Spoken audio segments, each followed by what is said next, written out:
ഞാൻ നോക്കിയപ്പോൾ CPM പ്രൊഫൈലിലൊക്കെ വലിയ ആഘോഷമാണ്. കുറ്റ്യാടിയിൽ വലിയ എന്തോ സംഭവം നടന്നു. കുറ്റ്യാടിയിൽ വലിയൊരു സംഭവം നടക്കും, അത് ഇപ്പോഴല്ല, അത് മെയ് മാസം വോട്ടെണ്ണുമ്പോൾ നിങ്ങൾ കാണും. അതിനു വേണ്ടിയുള്ള ഒരുക്കങ്ങൾ അവിടെ നടന്നിട്ടുണ്ട്. ഞാൻ ദീർഘമായി അതിലേക്കൊന്നും കടന്നു പോകാൻ ആഗ്രഹിക്കുന്നില്ല. ഒരു സ്വകാര്യം പറയാ, വേറെ ആരോടും പറയണ്ട. ഇതിപ്പോ ഏതാണ്ട് നമ്മുടെ പര്യടനമൊക്കെ പോലെ തന്നെയായി. 4:30 മണി മുതൽ എത്തി കാത്തിരുന്നാണ് 8:30 മണിയായി. വഴിയിലുടനീളം ജനങ്ങൾ ഈ ജാഥയെ സ്വീകരിക്കാൻ വേണ്ടി നിൽക്കുകയാണ്. വഴിയിലുടനീളം സ്വീകരണ പോയിന്റുകളിൽ മാത്രമല്ല, ജനത നെഞ്ചേറ്റിയ ജാഥയാണ്. ഞാൻ ആലോചിച്ച് കുറ്റ്യാടി പരിപാടിയുടെ ഒരു ചെറിയ സംഭവം ഇങ്ങനെ ഫേസ്ബുക്കിലിട്ട് തള്ളിമറിക്കാൻ മാത്രം CPMകാർക്ക് ഇപ്പൊ എന്താ പറ്റിയെന്ന്. അപ്പോഴാണ് എനിക്ക് മനസ്സിലായത്, അവരുടെ ജാഥയുടെ ഫോട്ടോ വീഡിയോ ഇട്ട് നോക്കുമ്പോൾ അതിൽ ജാഥാ നായകൻ പ്രസംഗിക്കുമ്പോൾ ആളുകൾ എഴുന്നേറ്റ് അങ്ങോട്ട് ജാഥ നടത്തുന്നതാണ് നമ്മൾ കാണുന്നത്. ഒഴിഞ്ഞ കസേരകളാണ് അവിടെ കാണുന്നത്.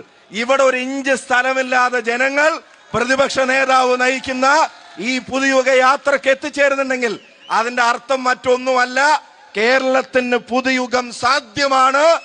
അത് സാധ്യമാക്കുമ്പോ ഈ ജനതയും തീരുമാനിക്കുന്നു അതിന് കൈവന്തിക്കാൻ കൊയിലാണ്ടിയിൽ നിന്ന് ഒരു UDFന്റെ MLA ഉണ്ടാകുമെന്ന് ഈ ജനത പ്രഖ്യാപിക്കുക. DC പ്രസിഡന്റ് ചേമഞ്ചേരി പിടിച്ചോ? ചെങ്ങോട്ടുകാവ് പിടിച്ചോ പ്രസിഡന്റ്? പിടിച്ചോ? തിക്കോടി പിടിച്ചോ പ്രസിഡന്റ്? പിടിച്ചോ? മൂടാടിയും പിടിച്ചത് അത് മറ്റേ ഏർപ്പാടും കൊണ്ടാണ് ചില കള്ളത്തരം. അതും നമുക്ക് ഭരണത്തിൽ വരുമ്പോ ശരിയാക്കാം. പയ്യോളി മുനിസിപ്പാലിറ്റി പിടിച്ചോ? അതും നിലനിർത്തി.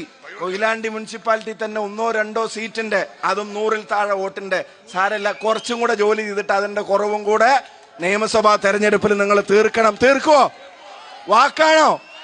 ഈ ജാഥ വർഗീയത പറയുന്ന ജാഥയല്ല, ഈ ജാഥ വിദ്വേഷം പറയുന്ന ജാഥയല്ല. ഇത് ഭാവി കേരളത്തെ സംബന്ധിച്ച് ഐക്യ ജനാധിപത്യ മുന്നണി കൊടുക്കുന്ന വാക്കാണ്, ഉറപ്പാണ്. അതാണ് പ്രതിപക്ഷ നേതാവ് ഇവിടെ വരുന്നത്. ഞാൻ അവസാനിപ്പിക്കുക, ബാക്കി നിങ്ങൾ നോക്കിക്കോളല്ലോ. ഒന്ന് നെഞ്ചിൽ കൈവച്ച് പറ, കൊയിലാണ്ടി പിടിച്ചെടുക്കൂലേ? ഉറപ്പല്ലേ? നിങ്ങൾക്ക് എല്ലാവർക്കും അഭിവാദ്യങ്ങൾ. നന്ദി.